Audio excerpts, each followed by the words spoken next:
And that brings us now to the second part of this topic. Why do they even pass laws like this that have very little teeth, don't really make much difference, not going to stop crime?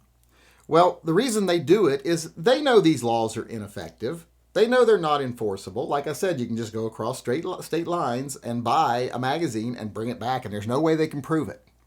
So they know there's no legal teeth to this law. But what it is, it's another chip in the foundation of the Second Amendment.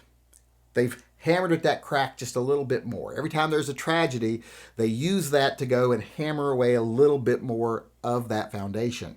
Because they know they can't take down the house. If they said, hey, we want to burn down the house, people would not be on their side.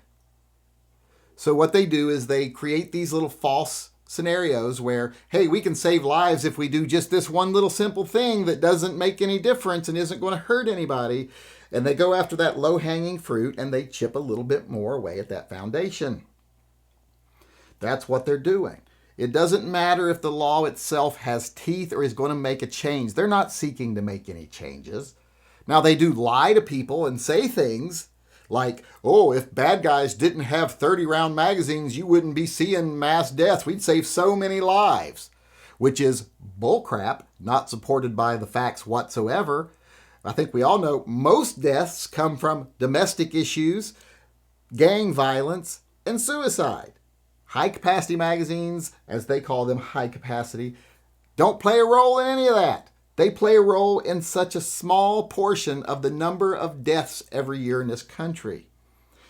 And I'm talking just gun deaths. If you look at other deaths, other causes of deaths, they're not even there. You wouldn't even see them on a chart. In fact, I'll prove that in a later video. In a later video, I'll go over all the lies they tell about how bad guys couldn't kill as many people and how prevalent mass shootings are. We'll do that in another video. But right now, I'm running out of time. So I just wanted to say, like I said already, the reason they pass these laws that really don't make a lot of sense and don't seem like that much of a transgression, it's because it doesn't take a giant law that would outlaw guns to actually get them where they want to go.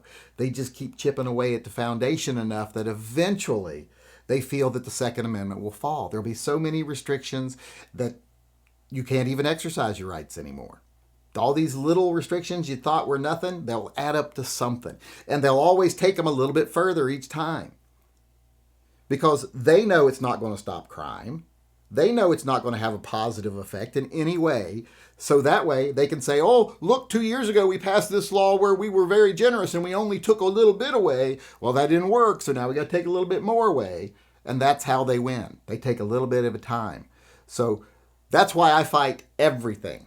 I'm no compromise because I think the Second Amendment is essential to this country and we have to support it and we have to support its foundation. We can't allow it to be chipped away at till it collapses because when it collapses, the country will go with it.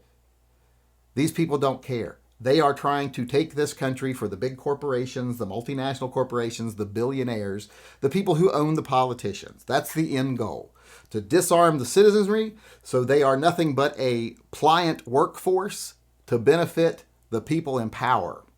So that's why they pass these stupid little laws, because it's one more step towards their ideal world where rich people know what's best for all of us and they have all the power.